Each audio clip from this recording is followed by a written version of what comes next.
In a missing persons case, every second matters, but for some reason with this story, I already feel like we're hours too late. And it's very rare to see two women go missing at the same time. And when I look at the location the vehicle was found, I cannot shake this feeling I'm having. And the details that have came out are starting to back that up to a degree. So where is Veronica and Jilian? And who took them? Well, that's exactly what we're going to talk about today. And if an open conversation is something you prefer, then this is the place for you. Welcome to The Point, so let's talk about it. Copyright disclaimer under Section 107 of the Copyright Act 1976. Allowance is made for fair use for purposes such as criticism, comment, news reporting, scholarship, and research. Fair use is a use permitted by copyright statute that might otherwise be infringing. Nonprofit, educational, or personal use tips the balance in favor of fair use.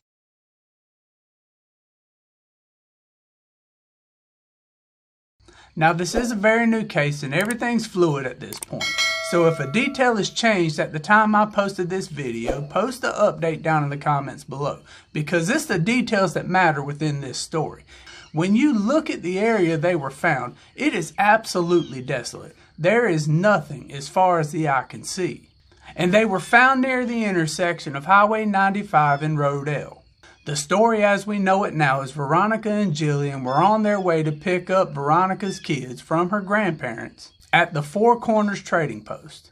Now their total time of travel would be somewhere between 40 to 45 minutes. And the estimation right now is that about 30 minutes after they left is when this incident happened. Now one original theory was that the car may have broke down and those two individuals might have walked in a certain direction and maybe gotten picked up or maybe got lost along the way.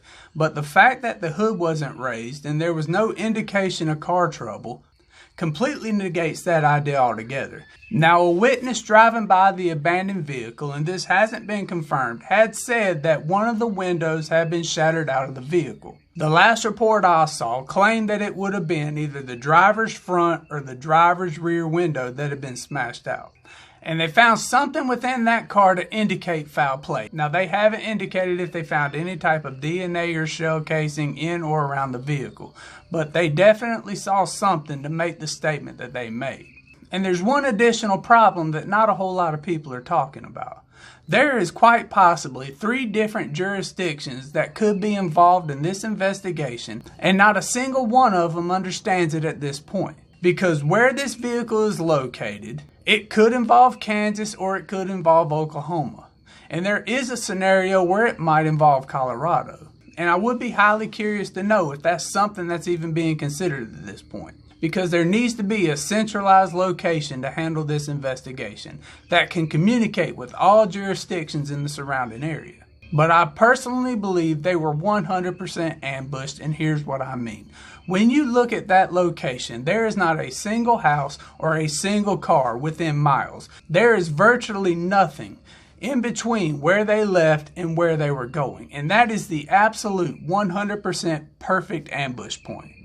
And the way they described that car as being abandoned, it was facing in the direction that they were supposed to be heading. So it is very possible that somebody followed them, got up beside the vehicle, and either A, ran it off the road, or discharged a weapon towards that vehicle, shattering one of the driver's side windshields, forcing that vehicle to stop. Now, whatever they saw within that vehicle that led them to believe foul play was involved, to me, it indicates that whoever abducted these 2 women wasn't planning on the other one being there. Now, one report says that Veronica and Jilian are friends, and they just happened to be riding together, and one of them was at the wrong place at the wrong time. Now, another report said that Jilian was there in a more official capacity, because there was a very heated custody battle going on between Veronica and the family of her children's father. Now, according to reports that I can't verify, Cole Rickman's a wrangler with a little bit of a substance problem. But according to that report, he was actually ordered by a court to go to rehab, and he was at rehab during the time of this incident. But that doesn't necessarily rule him out, because it seems to me whoever did this attack absolutely knew where they were going and picked the absolute perfect spot to commit a crime.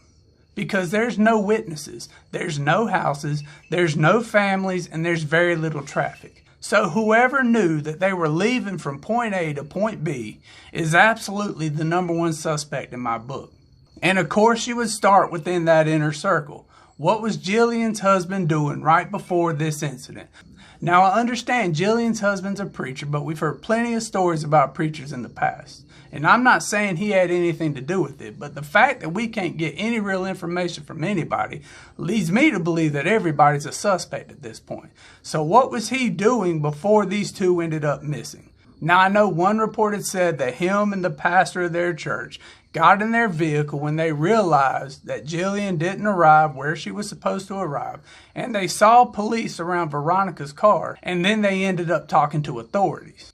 But I would wonder if he gave up his phone to law enforcement so they could make sure he had nothing to do with this. The obvious suspect would be one of the family members of the children's father because they're in that heated custody battle. Now, that may just be a little bit of a dramatic headline because every custody battle's heated at the end of the day. But in terms of motive to get rid of at least one of these two individuals, I would say that's a safe place to start. And I haven't seen any reports on if their phones were left behind. Now, in terms of cell data, I haven't heard much. The last report I saw was that their cell phones pinged in that area, and that was the last time they pinged at all.